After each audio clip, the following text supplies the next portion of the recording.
वर्म कळायला पाहिजे. मला एक सांगा, सासूबाईला जगात आवडता पदार्थ कोणता? ए सासा हो जावाय, जावाय इतकं कोणीच रे आवडत नाही. जी पोराला खाऊ घातलं ते जावायला.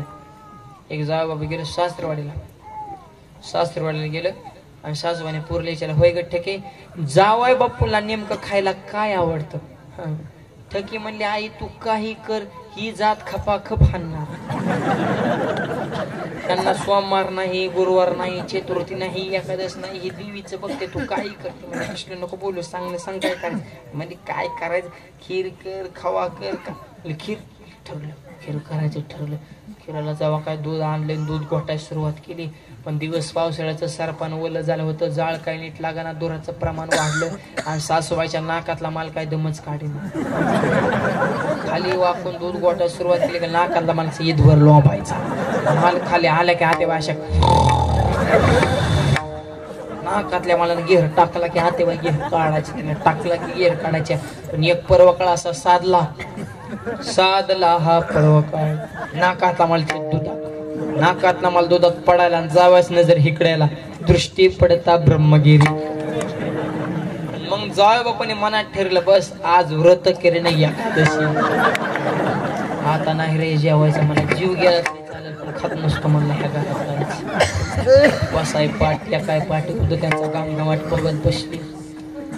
सगळ्यांनी खीर खाय सुरू, पण जाव नसतं खिराच्या वाटीकडे बघा.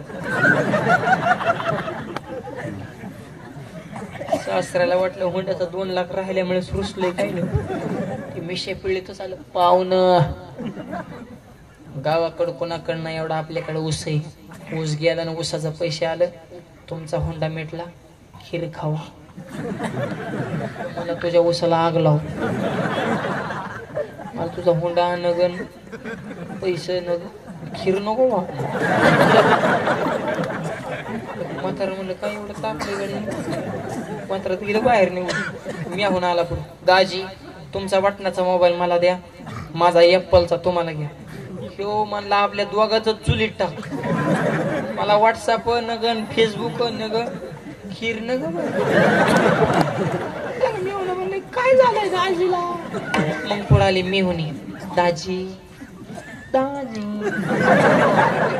मेहुणी म्हणजे लई लाडकी असेल, किती लाडकी असेल दाजीलाच माहिती. मेहुणी म्हणजे कसाही माणूस असून द्या, तेव्हा आकाशलाच पाहिजे. त्याच्यामुळं तूप इसण्याचं नेलं की जसं पातळ होतंय तसा खेळ आहे मेहुणीचा. ती जा बापू गारच पडला, लई कडक बोलत होता, आग लावा, चुलीत टाका. मेहुणीला कुठं बोलता येते. मेहुणी म्हणजे दाजी खीर खावा. हे मला कंटाळा आला. दाजी तुम्हाला जर तुमच्या हातून खवा खाण्याचा कंटाळा असेल तर माझ्या हातून तुम्ही खीरची 1 वाटी पिलीच पाहिजे. मला तुझ्या हातून मारायचं औषध घेतो. खीर नग, मरण तर चांगलंच खाऊन मरण, पण असलं खाऊन मरणार नाही. बाकीची म्हणजे असलं म्हणजे कसलं काय ना तुमचं चलून द्या. बाकीच्या परत वाट्यात 33 वाट्या रिटिवल्या खिरच्या. काय लाज पीस हाय का नाही दुसऱ्याचं कवलं आणि करदुडा तुटूस तर रिटिवलं त्यांनी.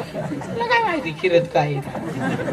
मग आधी आत्याबाई सासू जगदंबेचा होता. धाड धाड धाड धाड जा बापू खीर खावा. मामी जरा हळूच बोला, मी नेमकं काय खाऊ. जीव तोडून खीर केली काय खाऊ म्हणत. मामी मी खीर खातो, फक्त माझी एकच अट मान्य करा, माझ्या अगोदर तुम्ही खीरची 1 वाटी खा. आता कशी खाई तिला माहिती ना, आपलाच मान ह्याच्यात तिचा डायरेक्ट रिवचचाच घेर पडला. तसं नको पाहुण्याचे आम्ही कसं खायचं, पण तुम्ही खावा. मला मामी खरंच सांगा, खीर खाऊ का तुमचं शिंबूड खाऊ. देव शब्द ऐकल्या वाक्याच्या व्या पोटलच बाहेर. जावाय बापूंनी खीर का खाल्ली नाही तर खीरातलं जावं बापाला वर्म कळालं. जर खाल्ला आता गोड वाटण परत त्रास देणार आहे. खीरातलं वर्म कळालं होतं. तसं तुकोबाराने संसार केला पण त्याच्या बंधनामध्ये गुंतले नाही, कारण संसाराच्या बंधनात गुंतलं तर हा दुःख देणारे हे वर्म कळाले. तुका म्हणे त्याचे कळल्या मा वर्म, देह कर्म धर्माला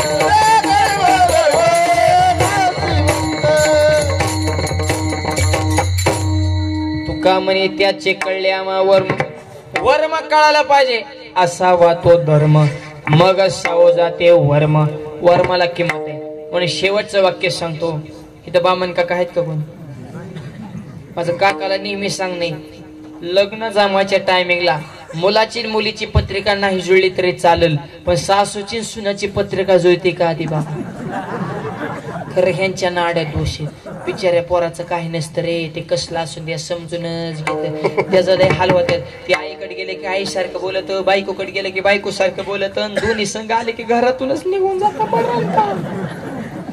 त्याच्यामुळं तरुण मला 3 वाक्य लिहून घ्या आईची करा उपासना पत्नीची करा जोपासना आणि व्यसनापासून दूर ठेवा तुमची वासना हा आईला देव म्हणायचं आणि आई देवच आहे मातृदेव बघू पितृदेव बघू आणि आई कसं काय देव आहे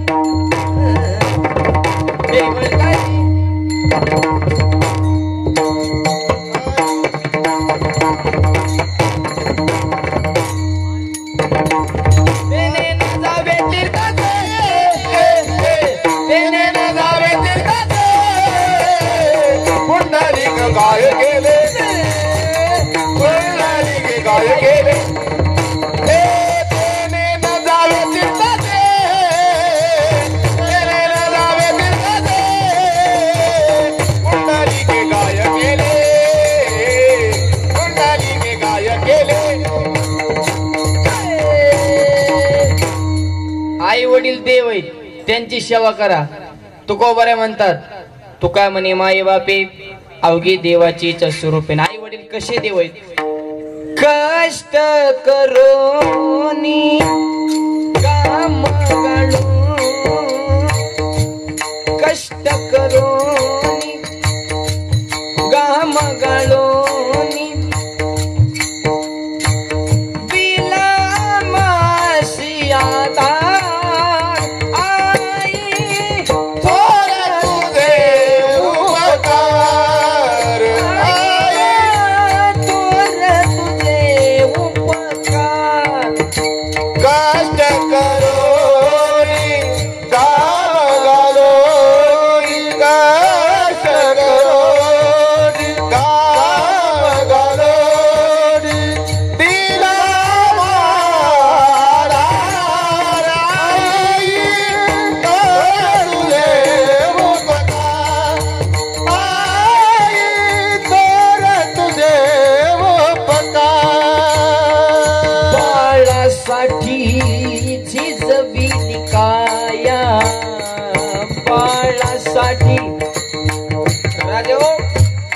साठी स्वतःचा देह जिजवतात त्यांना आई वडील म्हणतात माझ्या ज्ञानोबाना मुक्ताबाला सुख समाधान लाभावं विठ्ठल पंतन रुक्मिणी साहेबांनी देहांत प्रायचित्त घेतलंय ज्याला हात नाही त्याला हाताची किंमत विचारा ज्याला पाय नाही त्याला पायाची किंमत विचारा ज्याला आई बाप नाही त्याला आई बापाची किंमत विचारा आहे तोपर्यंत कळत नाही आणि गेल्यानंतर मिळत नाही ढगाड गेलेला चंद्र परत दिसेल माती आड गेलेली आई परत दिसणार नाही तोपर्यंत सेवा करा दुधाचे 2 थेंब तयार करण्यासाठी आईने रक्ताचे 5 थेंब कमी केले बाळासाठी जिजविली काया शिरावर धरली सुखाची रे छाया रक्त दूध पाजले रक्त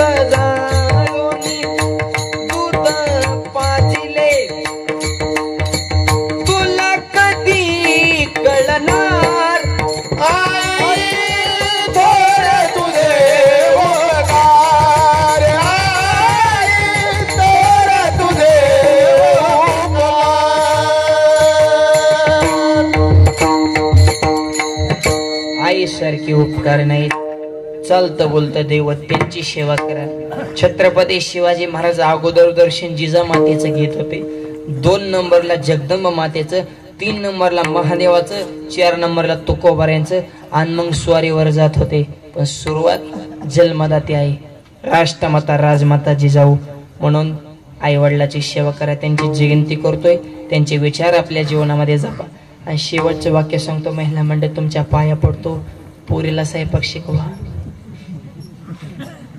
हा लग्न झालं तिकडे काय आई नसते तिकडे कोण सासू जगदंबेचा अवतार आई गांबाबाई मला कशी का पावली आणि चपात्या जमान्याला माझ्या सासू गावली त्या पोरीचं झालं लग्न सासू आणि सुनबाई करा पुरणपोळ्या हे म्हणजे आयो चपात्या चपात्या पोळ्या कशा करायच्या त्यांनी मम्मीला फोन केला मॉम म्हणले काय काम म्हणले मला काय झालं सासू म्हणते पोळ्या कर आई म्हणले कर ना आई येतच नाही मी सांग